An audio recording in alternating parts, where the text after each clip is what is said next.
Hello, a very good morning to all of you. Welcome to my channel NG Medicals. In this video, we are going to see the pathogenesis of pneumonia. सबसे पहले pneumonia क्या है वो पता कर लेते हैं। Pneumonia एक तरह की रेस्पिरेटरी डिजीज़ है, लोअर रेस्पिरेटरी सिस्टम में होती है एंड लोअर रेस्पिरेटरी सिस्टम में आपका आता है ट्रैकिया, आपके जो दो पाइप निकले हुए हैं ब्रोंकाइस, ब्रोंकाइस से ये जो तीन पाइप निकले हुए हैं डैट इज़ ब्रोंक्यूल्स, छोटे छोटे पाइप, और ब्रोंक्यूल से अटैच होते हैं आपके छोटे छोटे बॉल्स लाइक स्ट्रक्चर जिनको आप एल्वियोलाइज बोलते हो। अगर इस बॉल लाइक स्ट्रक्चर को निकाल करके बड़े में दिखाऊं मैं तो ये कुछ इस तरह से देखने को मिलेगा। तो ये बॉल लाइक स्ट्रक्चर के पास होते हैं छोटे छोटे से पोर्स या आप इन्हें होल्स भी बोल सकते हो, ठीक है।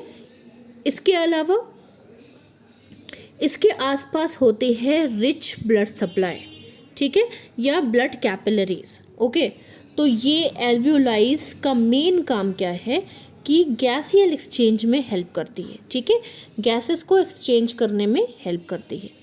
CO2 को बाहर निकालती है, ठीक है, ले करके ब्रोंक्यूल्स तक पहुंचाती है और ऑक्सीजन को ले करके ब्लड सप्लाई तक पहुंचाती है, ठीक है। तो जो कार्बन डाइऑक्साइड है वो आपकी यहाँ इस ब्लड सप्लाई से एल्वियोलाइज में जाएगा, फिर एल्वियोलाइज से आपका ब्रोंकोल्स में जाएगा एंड ब्रोंक्यूल्स से आपका ब्रोंकाइज में जाएगा, ब्रोंकाइज से आपका ट्रैकिया में जाएगा, और जब आप ब्रीथ आउट करोगे, सांस बाहर निकालोगे तो ये बाहर निकल जाएगा।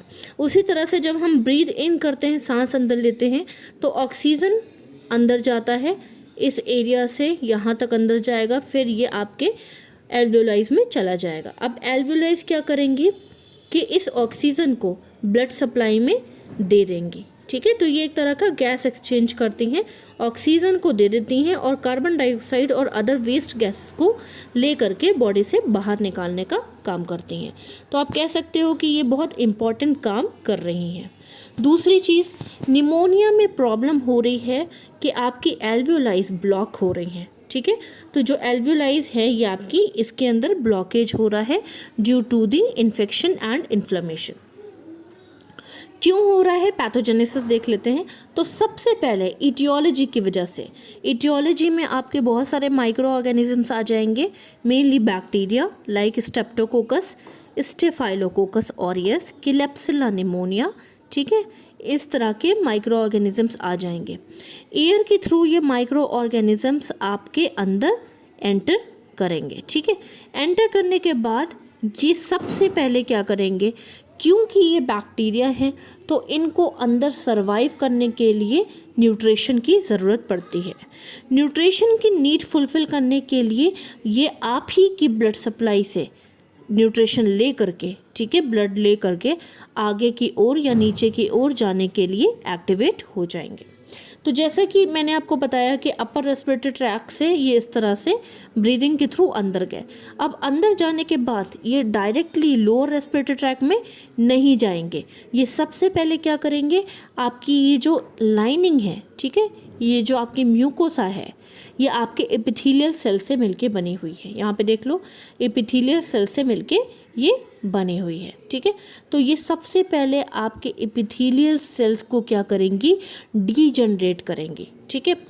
कैसे ये माइक्रो ऑर्गेनिजम्स डीजनरेट करेंगे, ये एक तरह का प्रोटीन रिलीज़ करेंगे जो कि आपके एपिथेलियल सेल्स पे अप्लाई हो जाएगा, और आपके एपिथेलियल सेल्स कैसे हो जाएंगे, थोड़े से डीजनरेट हो जाएंगे, और यहाँ से आपका जो माइक्रो ऑर्गेनिज्म है वो एपिथेलियल लेयर को क्रॉस करके अंदर वाली ब्लड सप्लाई में चला जाएगा।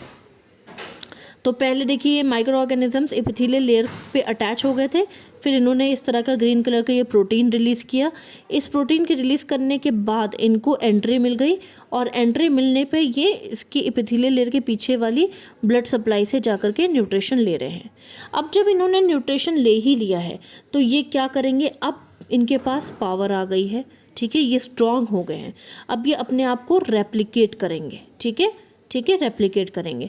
तो जब ये इकट्ठा होकर के डीजनरेट करते हैं या प्रोटीन को रिलीज़ करते हैं तो ये कलेक्शन ऑफ माइक्रो ऑर्गेनिजम्स, एक जगह पे कलेक्शन ऑफ माइक्रो ऑर्गेनिजम्स को हम लोग बोलेंगे कॉलोनाइजेशन, ठीक है।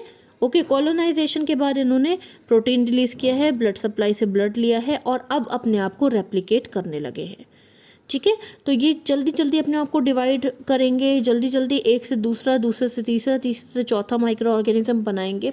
अब जब ये बहुत सारे बन गए हैं तो अब ये स्ट्रांग हो गए हैं।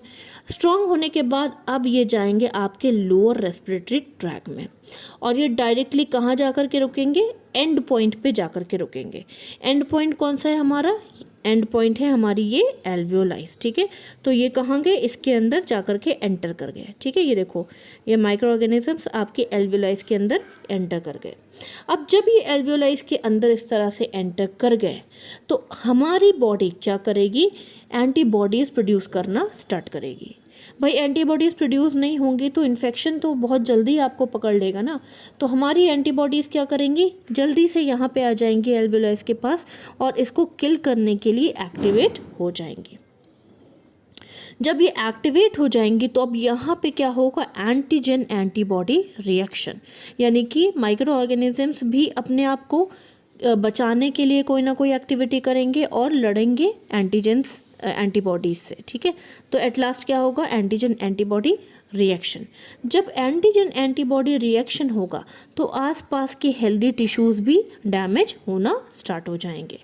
अब जब ये लड़ाई आपके एल्वियोलाइज के अंदर हो रही है तो क्या आपको नहीं लगता कि एल्वियोलाइज के जो हेल्दी टिश्यूज़ थे वो भी यहाँ पर डैमेज होना स्टार्ट हो गए, क्योंकि एंटीजन एंटीबॉडी झगड़ रहे हैं। ठीक है, झगड़ रहे हैं, लड़ रहे हैं, तो यहाँ पे जो सेल्स थे उन्होंने अपने आप को क्या किया, डैमेज कर दिया या डैमेज हो गए उनकी झगड़े की वजह से। अब जब ये झगड़े की वजह से डैमेज हो गई एल्वियोलाइज तो ये कुछ इस तरह से दिखेगी, यानी कि जो इसके पोर्स थे, जो ये इसके होल्स थे और जो इसकी आसपास की ब्लड सप्लाई थी, ये क्या हो गई, ये एक तरह से डेड हो गई। ठीक है, तो जब ये डेड हो गई तो एल्वियोलाइज आपकी कैसी हो जाएंगी, एक तरह से इन्फेक्टेड हो जाएंगी। इन्फेक्शन की वजह से यहाँ पे रेडनेस, इन्फ्लेमेशन वगैरह आ जाएगी और रेडनेस, इन्फ्लेमेशन की वजह से ये कहीं ना कहीं ब्लॉक हो जाएंगी।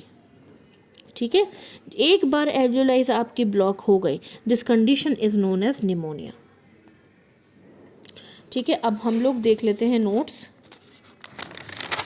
नोट्स में भी यही बताया हुआ है, यहाँ पे आप देख सकते हो। ठीक है, बहुत सारे micro organisms haemophilia, Klebsiella pneumonia, Streptococcus, staphylococcus की वजह से, ठीक है, नोट्स भी बना लेना, यहाँ पे एंट्री कर गए रेस्पिरेटरी ट्रैक में, अपर रेस्पिरेटरी ट्रैक में, फिर उन्होंने अपनी कॉलोनी बनाई, इकट्ठा हो गए, that is known as colonisation. Colonisation के बाद उन्होंने एपिथेलियल लाइनिंग को क्या किया, पहले तो ये एपिथेलियल लाइनिंग पे अटैच हो गए, अटैच होने के बाद उन्होंने प्रोटीन रिलीज़ किया और प्रोटीन रिलीज़ करने के बाद उन्हें एपिथेलियल सेल्स को क्या किया, मतलब डीजनरेट कर दिया। ठीक है, इंटैक्ट हो गए एपिथेलियल सेल्स पे। अब जब ये एपिथेलियल सेल्स के रिसेप्टर्स पे मतलब अटैच हो गए तो अब ये क्या करेंगे, सेल्स को क्रॉस कर देंगे, उस लाइनिंग को क्रॉस कर देंगे और क्रॉस करने के बाद ये अंदर चले जाएंगे ब्लड सप्लाई के पास। ब्लड सप्लाई से ये लेंगे न्यूट्रिशन, न्यूट्रिशन लेने के बाद इनके पास कैपेबिलिटी आ जाएगी, ये कैपेबल हो जाएंगे अपने आप को रेप्लिकेट करने की, यानी मल्टीप्लाई होने के। मल्टीप्लाई होने के बाद अब ये एक साथ चलेंगे लोअर रेस्पिरेटरी ट्रैक के अंदर। लोअर रेस्पिरेटरी ट्रैक में ये एंड पॉइंट पर रुकेंगे जो कि हमारी थी एल्वियोलाइज। एल्वियोलाइज के पास जो एंटीबॉडीज़ थी वो प्रोड्यूस होना स्टार्ट हो जाएंगे जिससे कि वो जर्म्स को मार सकें। अब यहाँ पे एंटीजन एंटीबॉडी रिएक्शन होगा, यानी कि दोनों में झगड़ा होगा। झगड़े के दौरान यहाँ पे आसपास के सेल्स और टिश्यूज़ भी डैमेज हो जाएंगे और पस फॉर्मेशन होना स्टार्ट हो जाएगा। इसी पस की वजह से, इन्फेक्शन की वजह से, स्वेलिंग की वजह से, डैमेज की वजह से आपके एल्वियोलाइज ब्लॉक हो जाएंगे। इसी ब्लॉकेज को हम लोग क्या बोलेंगे, pneumonia. So this is all about the pneumonia. I think आपको क्लियर हुआ होगा। Thank you so much, have a nice day.